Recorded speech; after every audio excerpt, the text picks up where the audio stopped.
Chers téléspectateurs, bienvenue sur Africa 24. Depuis 2014, le Togo s'est lancé sur la voie des réformes économiques pour l'amélioration du climat des affaires. Ces réformes se sont vite accélérées cette année. Elles vont de la suppression de la taxe professionnelle unique de la première année de création d'entreprise à la création d'entreprises sous signe privé.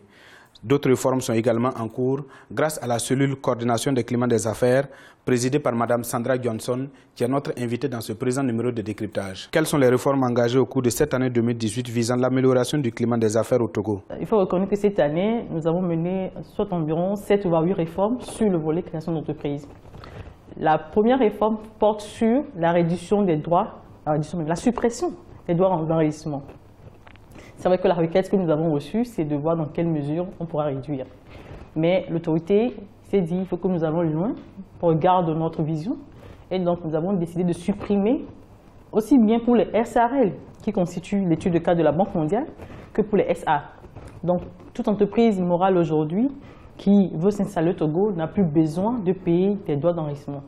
Ces droits ont été fixés à 2% pour les apports en numéraire et à 4% pour les apports en nature. Imaginez que vous avez une société de 1 milliard de capital et vous devez payer 2%. Vous imaginez la perte pour l'État. Mais encore une fois, l'idée, c'est de mettre en confiance l'investisseur. Au-delà de la suppression des droits d'enregistrement, nous avons aussi lancé depuis pratiquement 2 ans, bien sûr, la réforme sur la création d'entreprises sans recours au notaire au regard des dispositions de l'OHADA, qui donne désormais l'option aux entreprises de s'installer, de se formaliser, soit via le notaire, soit sans le notaire. Et dans ce cas, nous avons, ensemble avec la Chambre de notaire, élaboré des statuts types qui sont aujourd'hui disponibles sur le site du CFE. Et donc, l'entrepreneur ou le jeune entrepreneur qui veut s'installer, qui veut se formaliser, n'a plus besoin forcément d'aller vers un notaire. Il peut éventuellement demander les conseils du notaire. Pourquoi pas? Mais il peut se formaliser sans supporter forcément ses frais notariés qui, selon la banque, demeurent élevés. Mais j'avoue que depuis ces dernières semaines, il y a eu une collaboration assez franche avec les notaires pour voir dans quelle mesure nous pourrons aller d'ailleurs au-delà de l'étude de cas de la banque qui parle des SARL et arriver à avoir des coûts assez abordables et intéressants pour pouvoir effectivement mobiliser les opérateurs économiques. Au-delà de ça, nous avons aujourd'hui la création en ligne. C'est vrai qu'on n'a pas encore le paiement en ligne, mais nous avons le volet création en ligne. Ça veut dire que depuis Sincase, vous pouvez faire votre demande de création d'entreprise en ligne. S'agissant de la suppression de la taxe professionnelle unique, qu'en est-il exactement? La plupart des plaintes de nos jeunes entrepreneurs, c'est dire à la création, vous n'avez pas encore fait de bénéfices et vous avez les impôts qui viennent là pour réclamer de l'argent. Et du coup, nous avons regardé de près ce qui pourra être fait. Et désormais, depuis janvier 2018, tout entrepreneur qui se formalise à la première année n'est plus sujet à la taxe professionnelle unique. L'idée, c'est de voir si on pourra le faire au moins sur 3 ans, comme ça se fait dans d'autres pays. Mais une réforme étant ce qu'elle est, il faut commencer un jour pour en faire mieux. De combien faut-il disposer aujourd'hui pour la création d'une entreprise au Togo? Toujours pour la création d'entreprise, il y a aujourd'hui la libéralisation du capital minimum.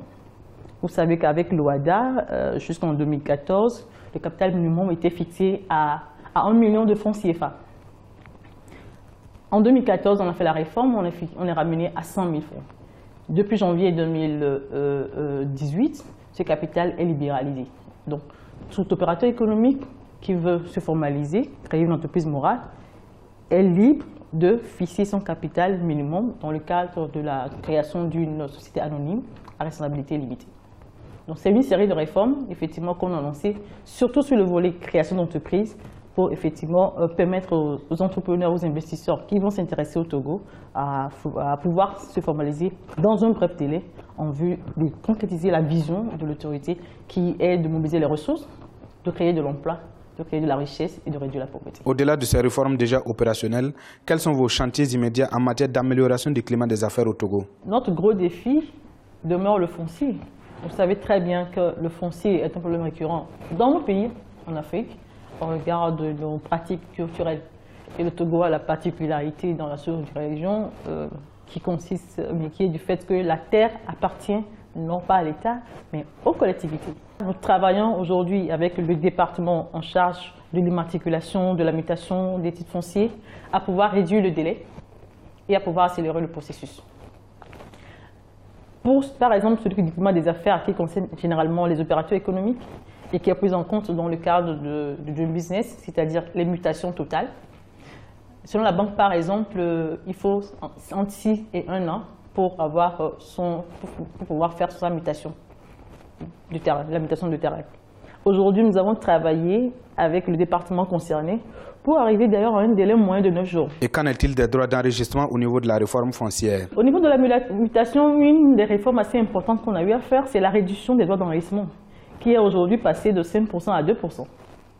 Si vous avez un terrain de 40 millions, de 400 millions d'ailleurs, parce qu'avec le foncier qui prend de la valeur, 400 millions, vous ne payez plus 5% à l'État, mais vous ne payez que 2% à l'État sur les droits d'enregistrement. C'est vrai qu'il y a le 1% des collectivités locales, mais 3% de moins pour l'autorité ou bien pour le gouvernement, c'est un sacrifice assez important. Mais nous allons travailler, pourquoi pas, à arriver à supprimer un jour, dans le cadre des réformes sur le code des impôts. Ouais,